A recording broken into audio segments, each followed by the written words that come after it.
Hello everyone, मेरा नाम शिवांग है और आज हम बात करने वाले एक रेडीमेड गारमेंट स्टोर के बिजनेस के बारे में। एक रेडीमेड गारमेंट स्टोर का बिजनेस यानी कि कपड़ों का बिजनेस। ये जो कपड़ों का बिजनेस है ये one of the most trending businesses में से एक है। क्योंकि रीज़न है क्योंकि हर कोई कपड़े पहनता है और हर किसी को कपड़ों की ज़रूरत पड़ती है। जब इंसान को कपड़ों की ज़रूरत पड़ती है तो उसे खरीदने के लिए रेडीमेड गारमेंट स्टोर के पास ही जाते हैं और इसी वजह से रेडीमेड गारमेंट स्टोर का business one of the most trending businesses में से एक है। इस बिजनेस में हर कोई आपका कस्टमर हो सकता है और अगर आप भी प्लान कर रहे हैं एक रेडीमेड गारमेंट स्टोर का बिजनेस ओपन करने के लिए तो ये वीडियो आपके लिए ही है। इस वीडियो में हम आपको ऐसे 8 स्टेप बताने वाले हैं जिसकी मदद से आप रेडीमेड गारमेंट स्टोर का बिजनेस इजीली ओपन कर सकते हैं। तो अब बात करते हैं एक रेडीमेड गारमेंट स्टोर का बिजनेस कैसे ओपन किया जाए। How to start a readymade garment store business. पहले तो हम लोग जान लेते हैं रेडीमेड गारमेंट होता क्या है। रेडीमेड गारमेंट बेसिकली कुछ नहीं है, वो कपड़े होते हैं। वो ऐसे कपड़े होते हैं जो कि पूरी तरीके से पहनने के लायक होते हैं। वो अलग अलग डिफरेंट साइजेस में भी मिलते हैं, चाहे वो सिटीज़ हो चाहे वो विलेजेस हो, क्योंकि हर इंसान को कपड़ों की ज़रूरत पड़ती है और यही वजह है कपड़ों का डिमांड हमेशा से बढ़ता जा रहा है। ये बात हो गई रेडीमेड गारमेंट की। अब बात करते हैं स्टेप नंबर 1 की। Step number 1, business model. सबसे पहले आपको बिजनेस मॉडल डिसाइड करना होगा, जैसे कि what you want to sell, आप क्या बेचना चाहते हो। वैसे तो आप हर तरीके के कपड़े को बेच सकते हैं, लेकिन नहीं, इससे आपका कस्टमर कंफ्यूज हो सकता है। इसीलिए आप हमेशा किसी एक स्पेशल कैटेगरी के कपड़े ही सेल आउट करें, जैसे कि example children fashion, men's clothing, women's clothing, wedding dress, costume clothing. इन सभी में से किसी एक कैटेगरी को आप चूज कर लीजिए। आप सिर्फ उसी कैटेगरी के प्रोडक्ट को ही आप प्रोवाइड कीजिए, जिससे कि आप उस एक कैटेगरी के लिए स्पेशलिस्ट हो जाएंगे और इससे आपके कस्टमर को ये क्लियरिटी हो जाएगी कि आपके स्टोर पर किस कैटेगरी के प्रोडक्ट इजीली मिल जाएंगे। जैसे अगर मैं बात करता हूँ वेडिंग ड्रेस के बारे में, अगर आपका जो गारमेंट शॉप है वहाँ पे सिर्फ वेडिंग ड्रेसेस ही मिलते हैं, इससे ये साबित होता है कि आप सिर्फ वेडिंग ड्रेस के ही स्पेशलिस्ट हो। कोई भी पर्सन अगर आता है वेडिंग ड्रेस खरीदने के लिए तो सबसे पहले आप ही के पास आएगा, क्योंकि आप वेडिंग ड्रेस के स्पेशलिस्ट हो। और यही वजह है कि कैटेगरी चूज करना बहुत इंपॉर्टेंट हो जाता है। जब आप कैटेगरी को चूज कर लो कि आपको क्या बेचना है, किस कैटेगरी में कौन से कपड़े को सेल आउट करना है, तब आप ये डिसाइड करो कि आप अपने बिजनेस का साइज क्या करने वाले हो। मतलब स्मॉल लेवल पर इस बिजनेस को स्टार्ट करने वाले हो या फिर मीडियम लेवल पर या फिर बड़े लेवल पर, ये भी आपको डिसाइड कर लेना है। उसके बाद आप इस बिजनेस को अकेले रन करोगे या फिर आप किसी के साथ मिलकर पार्टनरशिप में इस बिजनेस को रन करोगे। मतलब कि इस बिजनेस की ओनरशिप को आपको डिसाइड करना होगा। फिर इस बिजनेस को स्टार्ट करने के लिए कितने पैसे लगेंगे और वो पैसे कहाँ से आएंगे, ये पूरा आपको ध्यान में रखना होगा। तो ये हो गई बात बिजनेस मॉडल की। अब हम बात करते हैं step number 2, marketing research. Marketing research में आप ये रिसर्च करो कि आपके टारगेट ऑडियंस कौन कौन से हैं। मतलब कि जब आपने निश शॉप प्रोडक्ट को चूज कर लिया, अगर मैंने किड्स वियर के लिए ही चूज किया तो आपकी जो टारगेट ऑडियंस होगी वो होगी ओनली किड्स। आप सिर्फ बच्चों को सेल आउट कर रहे हो तो आपके जो टारगेट ऑडियंस है वो कौन होंगे, वो ओनली किड्स ही होंगे।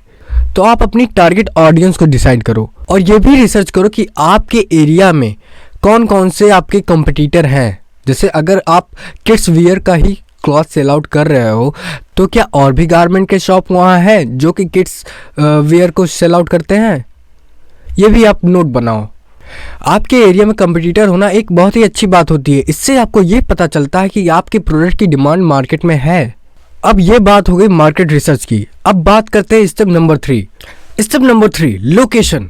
इस बिजनेस में लोकेशन एक बहुत ही इंपॉर्टेंट रोल प्ले करने वाला है। इसलिए जब भी आप अपने बिजनेस के लोकेशन को चूज आउट करो तो वो आपके टारगेट ऑडियंस के पास होना चाहिए, और तो और वो थोड़ा मार्केट एरिया में हो जहाँ पर हाई फुटफॉल एरिया हो, जिससे कि वहाँ पर ट्रांसपोर्टेशन सर्विस भी ज़्यादा हो। इससे क्या होगा, इससे आपकी कस्टमर बेस भी हाई हो जाती है। अब हम बात करते हैं स्टेप नंबर 4, इंफ्रास्ट्रक्चर से रिलेटेड। इंफ्रास्ट्रक्चर, पहले तो मैं आपको बता देना चाहता हूँ, जब आप मार्केट में अपने कंपटीटर को एनालाइज करोगे, रिसर्च करोगे, तो वहाँ पे उनकी दुकान पे आप विजिट करो और वो वहाँ पे आप चेकआउट करो कि वो कौन कौन से इंफ्रास्ट्रक्चर का यूज़ करते हैं, और ठीक उसी तरीके से आप अपने बिजनेस के इंफ्रास्ट्रक्चर को सेटअप कीजिए। मैं कुछ आपको इंफ्रास्ट्रक्चर से रिलेटेड कुछ पॉइंट्स देना चाहता हूँ, जैसे कि जब भी आप रूम लो तो वो रूम स्पेशियस के साथ साथ वेंटिलेशन भी उसमें होनी चाहिए। फर्नीचर मशीन्स की जरूरत पड़ सकती है इस बिजनेस में, और आपको शेल्फ्स रखने होंगे जहाँ पे आप अपने प्रोडक्ट को शोकेस कर सकते हो, और साथ ही साथ वहाँ पे इलेक्ट्रिसिटी की सप्लाई भी हाई होना चाहिए। ये कुछ की पॉइंट्स है इंफ्रास्ट्रक्चर से रिलेटेड। तो अब हम बात करते हैं हमारे step number 5, recruiting staff member. ये स्टेप आपको तभी जरूरत पड़ेगी जब आप इस बिजनेस को थोड़ा मीडियम या फिर थोड़ा लार्ज लेवल पे ओपन करने वाले हो, क्योंकि आपको इस बिजनेस को ऑपरेट करने के लिए कम से कम 1 या 2 वर्कर जरूर चाहिए होगा। और जब भी आप किसी को रिक्रूट करें अपने बिजनेस में, तो आपको कुछ बेसिक पॉइंट्स का ध्यान रखना होगा, जैसे कि उस पर्सन के पास अच्छे मैनर्स होने चाहिए और वो एजुकेटेड भी हो, जिससे कि आप उसको इजीली से ट्रेन कर सकते हैं अपने प्रोडक्ट और सर्विसेज के बारे में। और आप उसे हमेशा मोटिवेट कीजिए, जिससे कि वो हमेशा रेडी रहे अपने कस्टमर्स की हेल्प करने में। ये कुछ बेसिक पॉइंट्स हैं रिक्रूटिंग से रिलेटेड। अब बात करते हैं लाइसेंसेस एंड रजिस्ट्रेशन के बारे में, जो कि है हमारा स्टेप नंबर 6। अगर आप इस बिजनेस को बहुत ही बड़े लेवल पे स्टार्ट करने वाले हो या फिर इस बिजनेस को बहुत ही बड़े लेवल पे इन फ्यूचर में ले जाने वाले हो, तो ये सभी लाइसेंस आपको ज़रूरत पड़ेंगे। पहला तो है ओनरशिप का लाइसेंस। जैसे कि मैंने आपसे पहले ही पूछा था कि आपको अपना ओनरशिप डिसाइड करना होगा।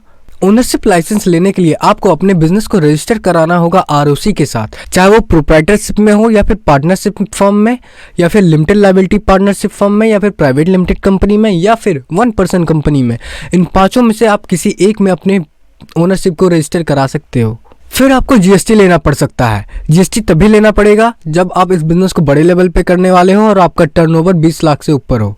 तो जब आपके बिजनेस का टर्नओवर 20 लाख से ऊपर चला जाता है, तो ये जीएसटी आपके लिए कंपलसरी हो जाता है। और आपको म्युनिसिपल कॉर्पोरेशन से ट्रेड लाइसेंस भी लेना होगा, शॉप एंड एस्टेब्लिशमेंट एक्ट का भी लाइसेंस लेना होगा। और अगर आप चाहते हैं तो आप MSME में भी रजिस्ट्रेशन करा सकते हैं। इससे क्या होगा, इससे जो भी गवर्नमेंट के द्वारा प्रोवाइड की गई सब्सिडीज का बेनिफिट्स आप उठा सकते हो। स्टेप नंबर 7, अब हम बात करते हैं प्रमोशन एंड मार्केटिंग के बारे में। आप इस बिजनेस को प्रमोट कैसे करोगे। किसी भी बिजनेस के लिए प्रमोशन एंड मार्केटिंग बहुत ही इंपॉर्टेंट रोल प्ले करता है। इसकी मदद से एक बिजनेस अपने कस्टमर तक इजीली पहुंच जाता है। इसीलिए आपको भी अपने बिजनेस की प्रमोशन एंड मार्केटिंग करने की जरूरत पड़ेगी। जैसे कि विजिटिंग कार्ड या पेम्पलेट आप प्रिंट आउट कराकर आप अपने लोकल एरिया में डिस्ट्रीब्यूट करा सकते हो। Social media marketing, digital marketing का यूज करके आप अपने कस्टमर तक रीच पहुंचा सकते हो। आप जो भी प्रोडक्ट प्रोवाइड कर रहे हो उसका एक वीडियो बनाकर आप अपने YouTube चैनल पर प्रमोट कीजिए। और सबसे बड़ी बात, आप अपने सर्विसेज को ऑनलाइन ऑफलाइन दोनों में प्रोवाइड कीजिए। ये तो कुछ बात हो गई प्रमोशन एंड मार्केटिंग से रिलेटेड। अब बात करते हैं प्रॉफिट इन 1 मंथ।